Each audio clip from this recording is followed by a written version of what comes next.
समंदर का वो बादशाह है विक्रांत जो दुश्मनों का कहा जाता है काल। हिंदुस्तान की वो ताकत है विक्रांत जो दुश्मनों को कर देता है शांत। लहरों पर शौर्य और पराक्रम की वो मिसाल है विक्रांत जो दुश्मनों के खट्टे कर देता है दांत। ये तस्वीर हिंदुस्तान के दुश्मनों के लिए चेतावनी है। ये तस्वीर हिंदुस्तान की ताकत की निशानी है। हिंदुस्तान में बना समंदर का ये ताकतवर योद्धा अब समंदर की लहरों को जल्द ही चीरने वाला है। जी हां, आज हम अपने इस विशेष शो जय हिंद में बात करेंगे हिंदुस्तान का सबसे बड़ा प्रहरी आईएएस विक्रांत की, जो जल्द ही नौसेना के बेड़े में शामिल होने वाला है। दरअसल एयरक्राफ्ट कैरियर विक्रांत पर तैनाती के लिए दो लड़ाकू विमानों में जबरदस्त मुकाबला हुआ। एक और राफेल एम था तो दूसरी ओर F-18। दोनों को कई दौर के परीक्षण से गुजरना पड़ा। अब आईएसी विक्रांत के लिए लड़ाकू विमान का चुनाव आखिरी दौर में है। भारतीय नौसेना आईएएस विक्रांत के लिए ऐसा फाइटर प्लेन ढूंढ रही है जो समंदर में दुश्मनों की चुनौतियों को राख में मिला सके।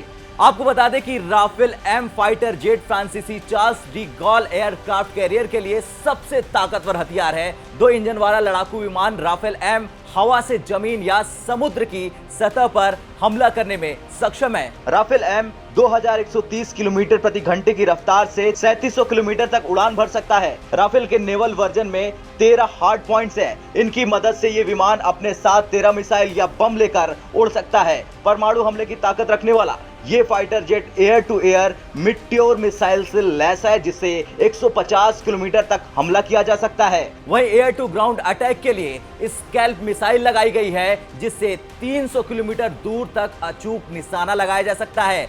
राफेल में RBE-2 पैसिव स्कैन रडार लगा है जो एक बार में 8 टारगेट को ट्रैक कर सकता है।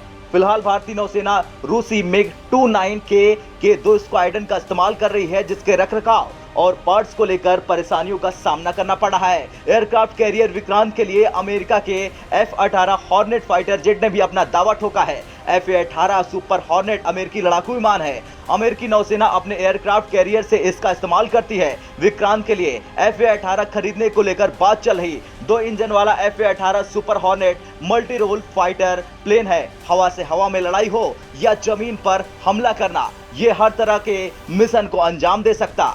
F-18 सुपर हॉर्नेट 5वीं पीढ़ी का लड़ाकू विमान है। इसकी अधिकतम रफ्तार 2000 किलोमीटर प्रति घंटा है। ये विमान एयर टू एयर मिसाइल और एयर टू सरफेस हथियार ले जाने में भी सक्षम है। 18 फाइटर जेट पर 11 स्टेशनों पर एयर टू एयर और एयर टू ग्राउंड ऑर्डिनेंस के साथ लेजर गाइडेड बम समेत कई स्मार्ट हथियारों को रख सकते हैं। साथ ही F-18 का किसी भी रडार की पकड़ में आना नामुमकिन माना जाता है। F-18 फाइटर जेट दिन रात नहीं देखता, सर्दी गर्मी का इंतजार नहीं करता। हर मौसम और हर वक्त ये दुश्मनों को सबक सिखाने के लिए तैयार रहता है। यही वजह है कि F-18 की गिनती advance combat multi role frontline fighter jet के तौर पर होती है। अब दोनों विमानों में अंतर समझते हैं। राफेल एम लड़ाकू विमान अमेरिकी F-18 हॉर्नेट से हल्का और एयर फ्रेम में छोटा है। साथ ही ये लंबी दूरी की हवा से हवा में मिसाइल और हवा से जमीन पर मार करने वाली मिसाइलों के मामले में अमेरिकी F-18 से आगे दिखाई देता है। आईएनएस विक्रांत नाम के पोत ने 1971 में भारत पाकिस्तान युद्ध में तत्कालीन पूर्वी पाकिस्तान यानी बांग्लादेश की नौसैनिक घेराबंदी करने में महत्वपूर्ण भूमिका निभाई थी। इसलिए आईएनएस विक्रांत का नाम जिंदा रखने के लिए इसी नाम से दूसरा युद्धपोत स्वदेशी तौर पर बनाने का फैसला लिया गया है। इस बात के आसार हैं कि इसी 15 अगस्त को आईएसी विक्रांत का इंडक्शन भी हो सकता। विक्रांत की ताकत का अंदाजा इस बात से लगाया जा सकता है कि इस युद्धपोत के लिए चीन पहले ही लेख लिख चुका और दुनिया के ताकतवर देश इस युद्धपोत पर अपने लड़ाकू विमान के सौदे के लिए बेताब हैं। खैर, हाल के दिनों में जिस तरह चीन ने भारत के खिलाफ चक्रव्यूह रचते हुए भारत के पड़ोसी देशों को अपनी सबमरीन और हथियार मुहैया कराया, उससे भारत के लिए खतरा बढ़ता जा रहा है। चीन पाकिस्तान को अपनी ताकतवर पनडुब्बियां मुहैया करा रहा है। कैसी लगी आपको ये रिपोर्ट? कमेंट कर जरूर बताएं। जय हिंद।